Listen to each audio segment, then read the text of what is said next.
maka kita langsung pada pembacaan permohonan dari pemohon. Sebelum dibacakan, saudara dari pihak termohon, silakan surat kuasa dilihat dulu dari pemohon.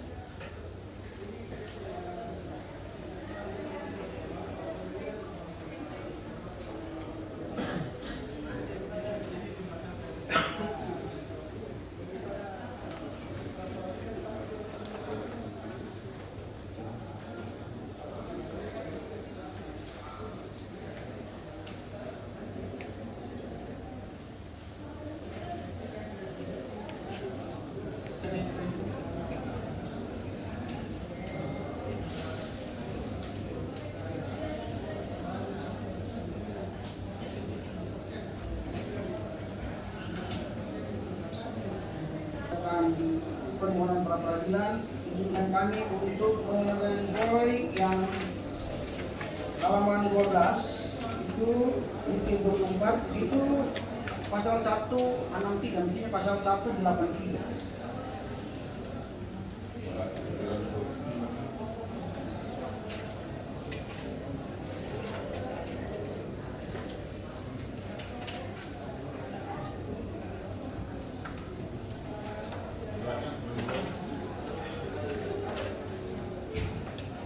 Sudah menerima ini propernya? Sudah terima? Sudah.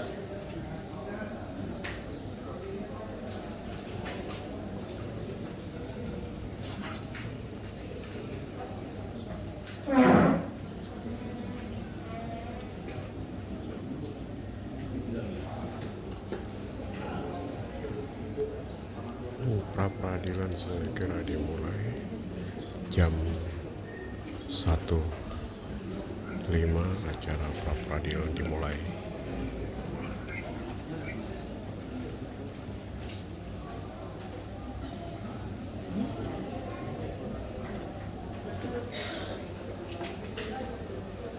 Jayapura tanggal 24 Februari 2023 kepada yang terhormat Ketua Pengadilan Negeri Pasar Jayapura di Jayapura, lihat permohonan pra peradilan dengan hormat. Yang bertanda di bawah ini nama Yohanes Wetok SOS MM, tempat tanggal lahir pokok 15 Oktober 62, Muslim laki-laki, keluarga Indonesia, tempat tinggal Jalan Hasanuddin RT 009, Kelurahan Pasar Sentral, Kecamatan Mimika Baru, Provinsi Papua, pekerjaan PLT Bupati Mimika. 2. Nama Silvi Herawati, tempat tanggal lahir perjalanan 7 Mei 1959, jenis perempuan, keluarga Indonesia, tempat tinggal Jalan Palang Merah, nomor 48C, RT 07 garing RW 06, Kelurahan Gida, Kecamatan Gambir, Jakarta Pusat, pekerjaan swasta. Dalam hal ini memberikan kuasa kepada M. Yasin Jamaluddin SMH dan kawan-kawan, ke semuanya para advokat penasihat hukum pada kantor advokat Johari SMH dan rekan, Excel Alfatra saya menekan, Law Office Emilia Lawan saya menekan, OBTP saya menekan, kemudian ada penambahan seperti yang kemarin sudah penambahan itu AMP. Berdasarkan surat kuasa khusus tanggal 22 Februari 2003 untuk dan kepentingan perkara ini memilih hukum pada kantor hukum Johari saya menekan beralamat Jalan Pemanggilan Mulia, Blok K, nomor 4, Kota Jayapura, Abipura, Kota Jayapura untuk kami disebut oleh para pemohon. Dengan ini mengajukan pra permohonan melawan pemerintah Republik Indonesia, Ceki Kejaksaan Agung Republik Indonesia, Ceki Kejaksaan Tinggi Papua di Jayapura, beralamat Jalan Anggrek nomor 6 Tanjung Ria, Basege, Jayapura Utara, Kota Jayapura, Provinsi Papua, selanjutnya disebut sebagai termohon. Adapun hal-hal yang menjadi alasan dan dasar hukum dan juga permohonan pra peradilan adalah sebagai berikut. 1. Dasar hukum permohonan pra peradilan bahwa pada hakikatnya pranata peradilan yang diatur dalam bab 10 bagian ke-1 KUHP dan bab 12 bagian ke-1 KUHP merupakan sarana untuk mengawasi secara horizontal terhadap penggunaan wewenang oleh para penegak hukum untuk melakukan penyelidikan, penyidikan, dan penuntutan. Dalam hal wewenang dilaksanakan secara sewenang-wenang oleh aparat penegak hukum dengan maksud dan tujuan lain di luar dari yang ditentukan secara tegas dalam KUHP, maka kemudian atas keabsahan penggunaan wewenang tersebut dilakukan melalui pranata pra peradilan guna menjamin perlindungan terhadap hak asasi setiap warga negara in kasus para pemohon. 2. Bahwa bahwa menguji keabsahan penetapan status tersangka adalah untuk menguji tindakan-tindakan penyidik apakah sesuai dengan norma ketentuan dasar mengenai penyidikan yang termuat dalam KUHP, mengingat penetapan status tersangka seorang adalah kunci utama dan tindakan-tindakan selanjutnya yang dapat dilakukan oleh para penegak hukum, iki penyidik, dan penuntut umum berupaya paksa, baik berupa pencegahan, penggeledahan, penyitaan maupun penahanan. Dengan kata lain, adanya status tersangka itu menjadi alasan hukum bagi para penegak hukum untuk melakukan suatu upaya paksa terhadap seseorang yang telah ditetapkan sebagai tersangka. Artinya, seseorang tidak dapat ditangkap atau ditahan atau dilakukan pencegahan tanpa adanya keadaan menyangkut status seseorang itu telah ditetapkan sebagai tersangka. 3. Bahwa pengajuan keabsahan penetapan tersangka adalah melalui peranata peradilan. Penetapan sebagai tersangka ini adalah dasar hukum untuk dapat dilakukan upaya paksa terhadap seseorang warga negara yang merupakan bagian dari rangkaian tindakan penyidik dalam proses tata cara penyidikan, sehingga peranata hukum yang berwenang menguji dan menilai keabsahan penetapan tersangka adalah lembaga pra-peradilan. 4. Bahwa dalam praktek pra-peradilan, hakim telah memuat putusan terkait dengan penetapan tersangka sebagai objek pra-peradilan antara lain. Putusan pra-peradilan dalam perkara nomor 04/PIT/PRAP/2024 PN Jaksel tanggal 16 Februari 2015 dengan amar putusan antara lain menyatakan penetapan tersangka atas diri pemohon yang dilakukan oleh termohon adalah tidak sah, menyatakan tidak sah segala keputusan atau penetapan yang dikeluarkan lebih lanjut oleh termohon yang berkaitan dengan penetapan tersangka terhadap diri pemohon oleh termohon. Putusan pra-peradilan dalam perkara nomor 36/PIT/PRAP/2015 PN Jakarta Selatan tanggal 26 Mei 2015 dengan amar putusnya antara lain menyatakan penyidikan yang dilakukan oleh termohon berkenaan dengan peristiwa pidana dan sebagainya dinyatakan dalam penetapan sebagai tersangka terhadap diri pemohon yang diduga melanggar pasal 2 ayat 1 atau pasal 3 Undang-Undang Nomor 31 Tahun 19 tentang pemberantasan tindak pidana korupsi, junto Undang-Undang Nomor 20 Tahun 2001 tentang perubahan atas Undang-Undang Nomor 31 Tahun 1999, Undang-Undang Nomor 31 Tahun 1999, pasal 55 ayat 1 KUHP adalah tidak sah. Oleh karenanya penyidikan tidak mempunyai kekuatan hukum mengikat, dan oleh karena itu diperintahkan kepada termohon untuk menghentikan penyidikan berdasarkan surat perintah penyidik nomor Sprindik 17/01/04/2004 tanggal 21 April 2014 menyatakan menurut hukum tindakan termohon menetapkan pemohon sebagai tersangka yang melanggar pasal 2 ayat 1 atau pasal 3 Undang-Undang Nomor 31 Tahun 1999 tentang pemberantasan tindak pidana korupsi, Undang-Undang Nomor 20 Tahun 2001 tentang perubahan atas Undang-Undang Nomor 31 Tahun 1999 pasal 55 ayat 1 KUHP berdasarkan surat perintah penyidikan nomor Sprindik 17/01/04/2004 adalah tidak sah dan tidak berdasarkan atas hukum, dan oleh karenanya penetapan tersangka tidak mempunyai kekuatan hukum mengikat. 5. Bahwa peranata peradilan sebagaimana diatur dalam pasal 7 sampai dengan 83 KUHP harus dimaknai dan diartikan sebagai peranata untuk menguji perbuatan hukum yang akan diikuti upaya paksa oleh penyidik atau penuntut umum, karena pada dasarnya tuntutan peradilan adalah untuk menguji saat tidaknya perbuatan hukum yang dilakukan oleh penyidik atau penuntut umum di dalam melakukan penyidikan atau penuntutan sebagaimana dimaksud dalam putusan Mahkamah Konstitusi Republik Indonesia nomor 21/PUU _Gatar Romawi 12/2004 tanggal 24 April 2015. 6. Bahwa dengan memperhatikan praktek peradilan melalui putusan pra-peradilan atas perintah tersangka tersebut di atas serta pertimbangan hukum Majelis Hakim Konstitusi dalam putusan Mahkamah Konstitusi Republik Indonesia nomor 21 PUU _12 Romawi 12/2014 tanggal 28 April 2015 berbunyi sebagai berikut. Oleh karena penetapan tersangka adalah bagian dari proses penyidikan yang merupakan perampasan terhadap hak asasi manusia, maka seharusnya penetapan tersangka oleh penyidik merupakan objek yang dapat dimintakan perlindungan melalui ikhtiar hukum peranata peradilan. Hal tersebut semata-mata untuk melindungi seseorang dari tindakan sewenang-wenang penyidik yang kemungkinan besar dapat terjadi ketika seseorang ditetapkan sebagai tersangka, padahal dalam prosesnya ternyata ada kekeliruan. Adanya kekeliruan, maka tidak ada peranata lain selain peranata peradilan yang dapat memeriksa dan memutusnya. Namun demikian, perlindungan terhadap hak asasi tersangka tidak kemudian diartikan bahwa tersangka tersebut tidak bersalah dan tidak menggugurkan bukan adanya tindak pidana, sehingga tetap dapat dilakukan penyelidikan kembali sesuai dengan kaidah hukum yang berlaku secara ideal dan benar. Dimasukkannya keabsahan penetapan tersangka sebagai objek peranata peradilan adalah perlakuan terhadap seseorang dalam proses pidana memperhatikan tersangka sebagai manusia yang mempunyai harkat, martabat, dan kedudukan yang sama di hadapan hukum berdasarkan pertimbangan tersebut atas menurut Mahkamah dalil pemohon mengenai penetapan tersangka menjadi objek yang didalilkan pada putusan peradilan adalah beralasan menurut hukum.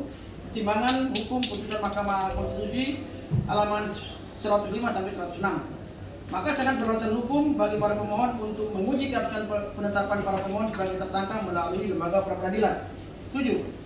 Bahwa merujuk pada amar putusan Mahkamah Konstitusi Republik Indonesia nomor 21 garing PUU garing data 2012 garing 2014 tanggal 28 April 2015 yang berbunyi antara lain pasal 77 huruf A Undang-Undang nomor 8 tahun 1981 tentang hukum acara pidana Lembaran Negara Republik Indonesia tahun 1981 nomor 76 tambahan Lembaran Negara Republik Indonesia nomor 3209 bertentang 05 garing R.1 FD titik 1 garing 08 garing 2022 tanggal 24 Agustus 2022 junto surat perintah penyidikan Kepala Kejaksaan Tinggi Papua nomor print 35 garing R.1 FD titik 1 konsultasi para pemohon ini diajukan di hadapan Ketua Pengadilan Negeri Satu Jayapura Ciki Inkasu yang mulia Hakim Tunggal yang memeriksa dan mengadili perkara ini. Tempat yang dimohonkan oleh para pemohon adalah penetapan status para pemohon menjadi tersangka yang telah mengakibatkan kehilangannya kebebasan para pemohon karena dihilangkannya hak asasi para pemohon yang disebabkan tindakan termohon telah melakukan dengan prosedur yang salah dan menyimpang dari tata cara penyidikan dari ketentuan hukum acara pidana dalam hal ini kuhap. Oleh karenanya permohonan para pemohon adalah sebagai tersangka oleh termohon melalui perkara adalah sambung.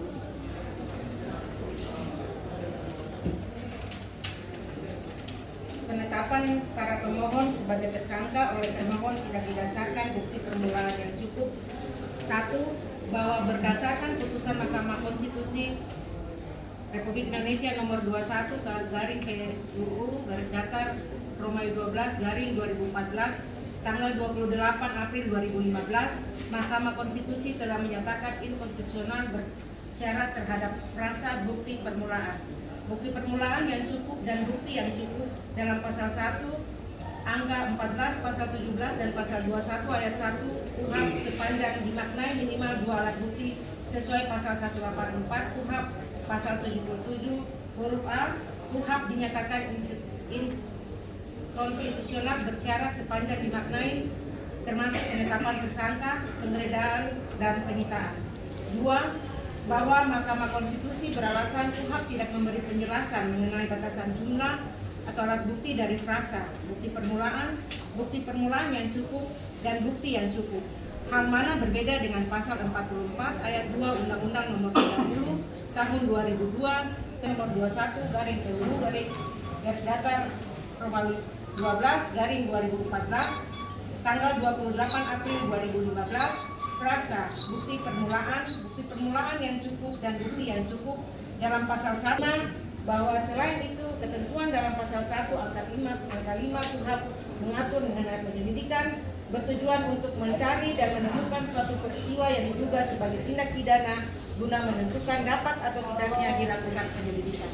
Sedangkan pengumpulan bukti-bukti yang dengan bukti adalah penetapan seseorang sebagai tersangka harus berdasarkan alat bukti yang sah sebagaimana pasal 184 ayat 1 KUHP. Maka sudah semestinya melalui proses penyidikan yang memerlukan waktu untuk menetapkan seseorang sebagai tersangka sehingga sangat tidak mungkin sprindik diterbitkan bersamaan dengan surat penetapan tersangka dengan dibandingkannya sprindik oleh pemohon sehingga timbul pertanyaan pasal 184 ayat 1 KUHP. 8. Bahwa termohon menetapkan para pemohon sebagai tersangka karena diduga melakukan tindak pidana korupsi atau nepotisme dalam pengadaan dan operasional pesawat terbang Cessna Grand Caravan C208 Bekasi dan Informatika Kabupaten Mimika tahun anggaran 2015 sampai dengan tahun 2022 tanpa adanya hasil audit atau Presiden nomor 31 tahun 1983 memang memiliki kewenangan menghitung keuangan negara, tetapi Kepres nomor 31 tahun 1983 tersebut sudah dicabut dengan keputusan Presiden nomor 62 tahun 2001 sehingga kewenangan menghitung keuangan kerugian negara sudah tidak. Kepala Kejaksaan Tinggi Papua nomor print garis datar 05 garing R.1 dan FD-1/08 tahun 2022 tanggal 24 Agustus 2022 junto surat perintah penyidikan Kepala Kejaksaan Tinggi Papua nomor print garis datar 37-R.1/FD-1/01/2023 tanggal 25 Januari 2023 tidak sah dan batal demi hukum. 3. Menyatakan penetapan tersangka atas Sylvi Herawati berdasarkan surat penetapan tersangka Pitsus 18 nomor garis datar 06-R.1/FD-1/01 tahun 2023 tanggal 25 Januari 2023 junto surat perintah penyidikan Kepala Kejaksaan Tinggi Papua nomor 05-R.1/FD-1/08 tahun 2022 tanggal 24 Agustus 2022 junto surat perintah penyidikan Kepala Kejaksaan Tinggi Papua nomor garis datar 35-FD-1/01/2023 tanggal 25 Januari 2023 tidak sah dan batal demi hukum. 4. Memerintahkan termohon untuk menghentikan penyidikan atas nama para pemohon dalam perkara dugaan tindak pidana korupsi kolusi atau nepotisme dalam pengadaan dan operasional pesawat dalam Cessna Grand Caravan C208BX dan helikopter Airbus H125 pada Dinas Perhubungan Komunikasi dan Informatika Kabupaten Mimika tahun anggaran 2015 sampai dengan tahun 2022.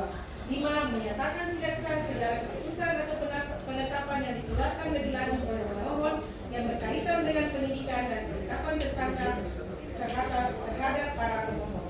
6. Memerintahkan termohon untuk memulihkan nama baik para pemohon dalam penentuan kedudukan harta serta martabat seperti sebelum ditetapkan sebagai tersangka.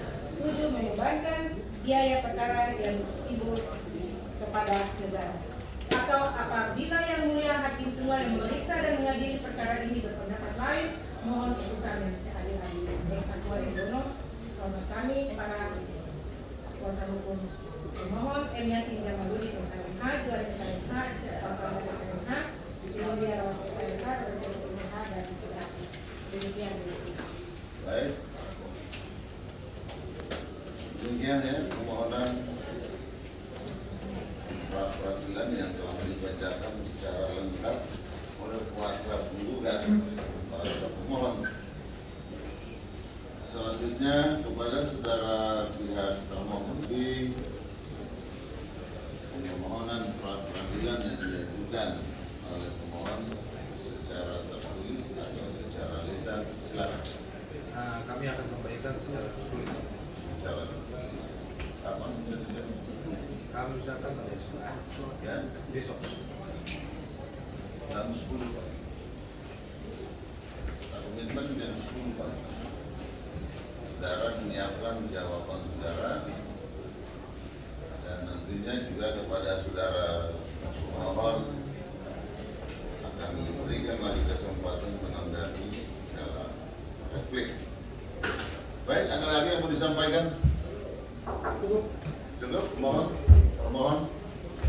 Baik, dengan demikian maka persidangan pra-peradilan nomor 1 pidana pra-peradilan 2023 hari ini selesai dan kita jumpa lagi pada hari besok, hari Kamis tanggal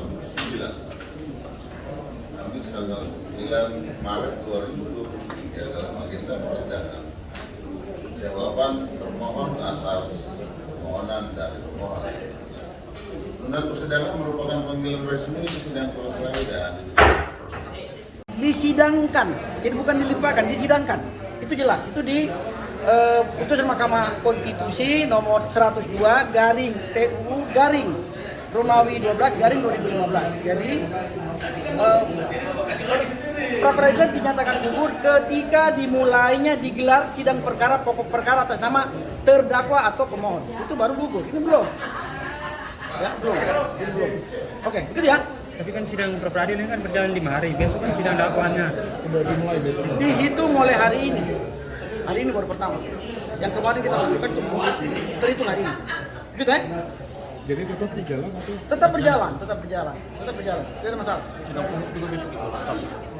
Oh, kita tidak persoalan sidang fokus, tapi kami fokus pada pra peradilan. Fokus Gitu ya? pada dalil yang diajukan. Iya, kita pra peradilan, gitu ya. Jadi gitu. Jadi itu intinya, yang saya ulangi lagi, berdasarkan putusan Mahkamah Konstitusi nomor 112 itu, pra peradilan dinyatakan gugur ketika perkara pokok mulai disidangkan di pengadilan atas nama terdakwa atau pemohon. Oke, demikian ya. Terima kasih.